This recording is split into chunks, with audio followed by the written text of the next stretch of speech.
All right, y'all. It's your boy back with another video, and in this video we're just going to be talking about ways that you can up your squat, and kind of the same methods and tips and tricks that helped me reach my first 500-pound squat. But it's going to come down to three big things, which I'm going to cover in this video. But first, I kind of want to go over just kind of a side detail, or kind of like a side tip, I guess you could say. But yeah, always warm up, properly beforehand. Get the hips and knees, and just get your joints nice and warm and loose, and make sure you're limber.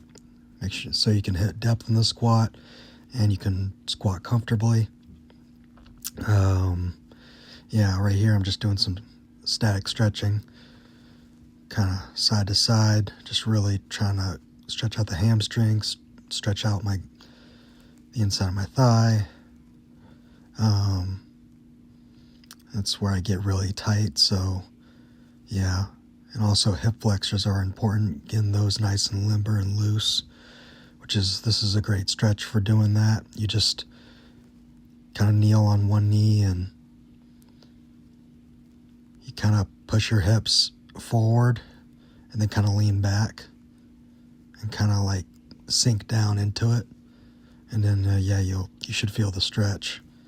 And right here is a great stretch for it just really feels good. It's for your hips, for your thoracic spine. I think this is called like the Spiderman stretch or whatever, I think. Anyways, yeah, it's a great stretch. I definitely like to include it. You can if you want. All that you see me doing here is just kind of part of the routine I've been doing every leg day. Usually I would do like some foam rolling and soft tissue work, but I didn't do that this time. Just didn't really cross my mind, but usually I would try to do some soft tissue work in between some of the stretching and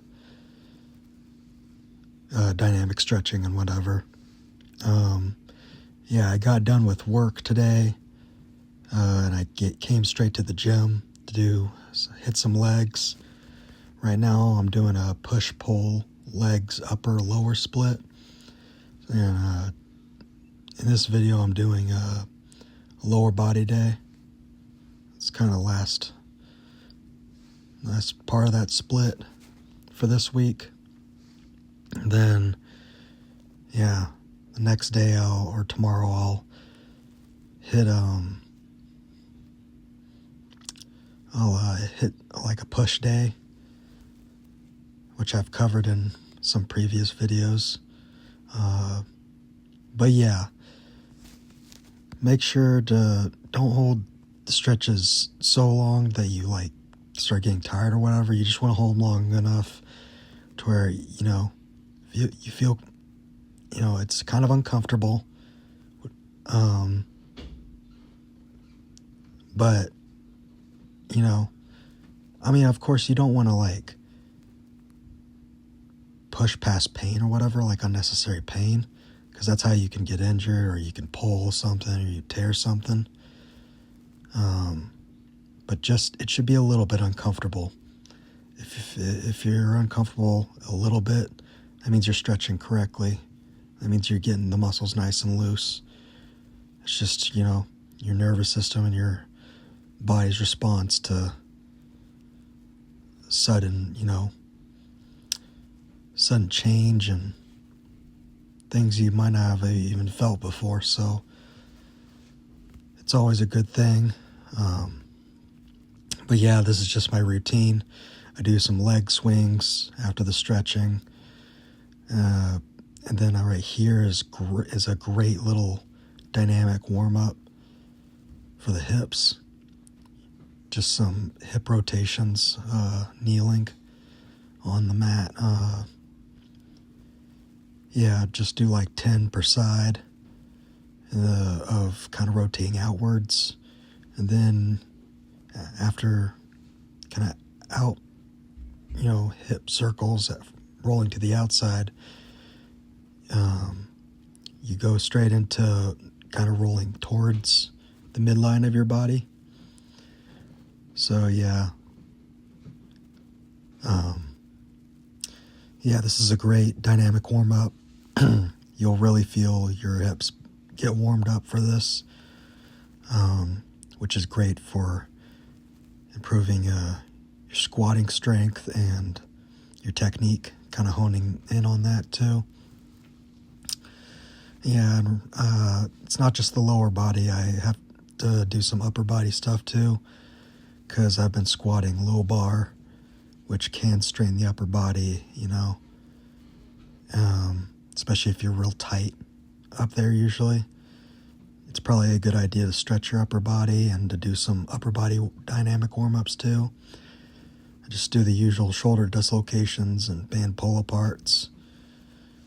And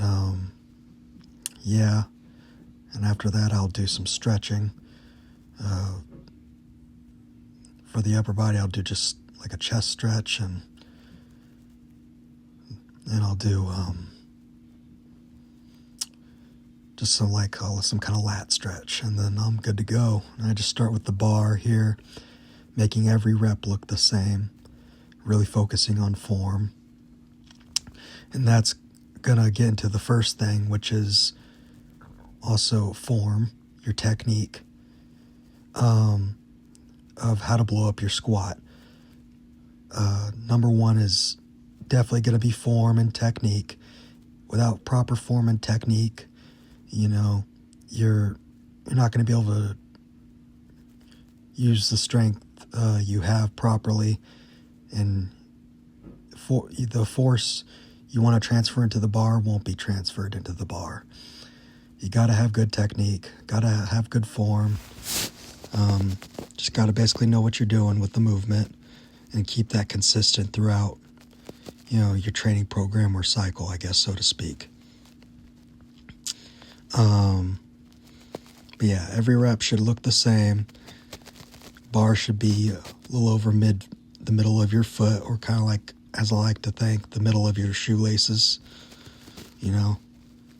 So you could start with the bar, look down, or you can record yourself squatting and see where the line of the bar is. It should be slightly over the midfoot. If you have trouble also hitting depth in the squat, what I like to think about is almost shifting the weight slightly on the balls of my feet, while at the same time still keeping some tension like on my heels and kind of pushing through that too. But shift the weight a little bit on the balls of your feet as you go down, and then push through your whole foot. And that is how you squat, regardless of if you do high bar or low bar. It's going to be different mechanically, but for the most part it all remains the same. As you saw there, I almost failed the 5th rep, but I managed to get it up with 405. And right here, I'm just doing some Bulgarian split squats. Just grabbed the hundreds and did some sets of 6. I couldn't really record all the sets, so I apologize for that, guys. But the reason for that is specifically leg days, I get really locked in. So sometimes it's just kind of, it's not like upper body days where, you can kind of just, record whenever. And I don't know, there's just something about leg day that's super animalistic, and it just brings the beast out of anyone when they train it hard enough. You start feeling aches and pains you never thought were possible. You start feeling sore the next day or two. maybe even 3 if you're new to intense leg days. But yeah, right here I'm just doing some seated good mornings for like the third exercise of the whole workout. I did like a set of 15, then I did 2 sets of 10 reps with the same weight. Just keep good form throughout. Don't hunch. Don't let your back fold over, your lower back. You know, kind of get a good breath. Take a deep breath and keep a really tall, upright posture throughout this movement, so as not to like strain or injure your lower back, and really to focus on getting your glutes, your hamstrings, and your spinal erector muscles properly developed and strengthened. This is going to really help with kind of like the bottom portion to the middle portion of your squat. You have kind of a sticking point. It's just going to help with your hip and overall leg strength. But yeah, I just did 2 plates for sets and reps. Yeah, and the second tip I want to give throughout in this video is what you put in your body, what you eat, and just nutrition. If you're not eating enough, you're not gonna really see progress in your strength. You gotta eat enough calories, be in a slight surplus usually, hit the gym really hard, eat the right foods for the most part. You can have, you know, you can indulge a little bit, but just don't overdo it. Make sure to eat the right foods, eat enough. If not, just a good amount, like a lot of food, essentially. That's how you're going to grow. That's how you're going to put on muscle, size, and strength. Yeah, so that's that for the second tip. So first tip was form. Second tip was nutrition. And the third tip I want to get into is your programming. Always have a proper program if you're trying to increase, like your max or just your strength in, like the squat, bench, or deadlift. Just in general, have a structured program. Don't max out too often. You want to have a program that uses progressive overload effectively. Essentially, like a good example of that would be like, for any of the given exercises, whether it's squat, bench, deadlift, or the accessories that go with it.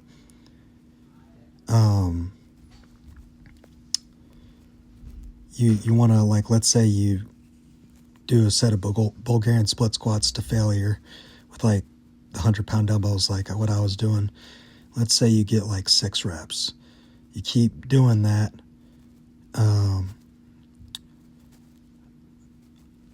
You keep doing that until you get like 7 reps, then 8 reps.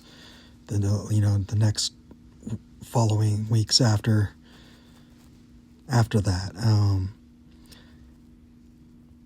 Yeah, and then you keep going, maybe even go until you reach 10 reps, and then you bump up the weight,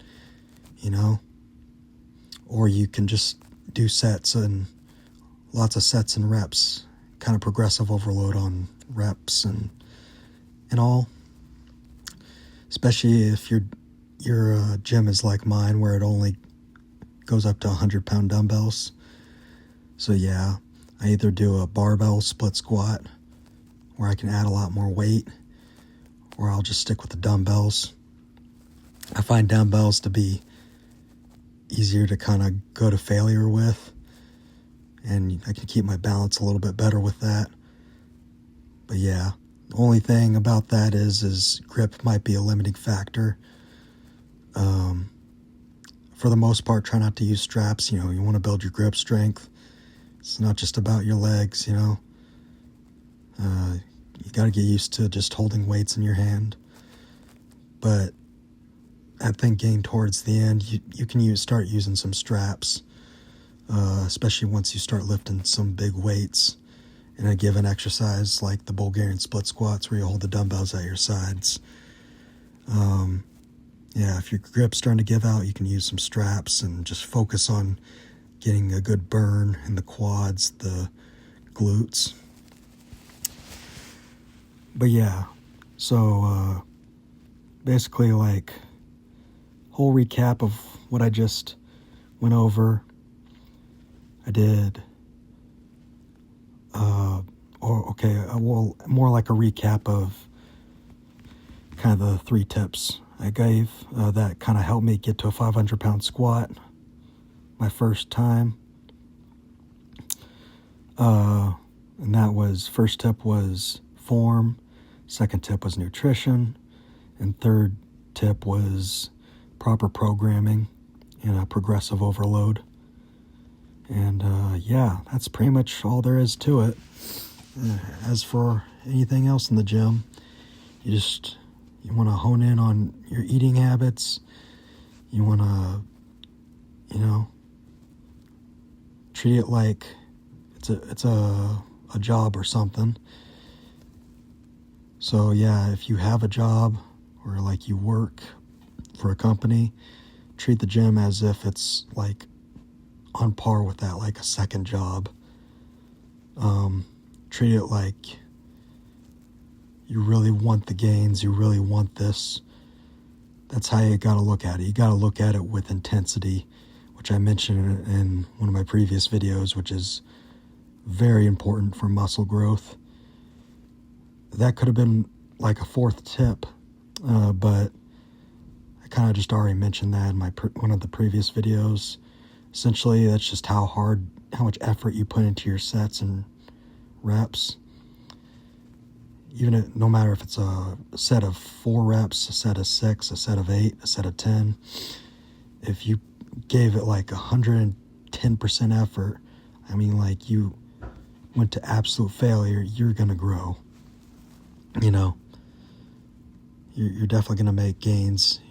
You do that, you go home, you eat right, you sleep, and you'll grow. I can promise you that. But yeah, I finished this workout with 3 sets of 20 with the same weight, just burning it out on the leg curl machine. Just getting the hamstrings nice and worked, I guess you could say. But yeah, I did I think like 5 exercises, I believe it was in all. Yeah,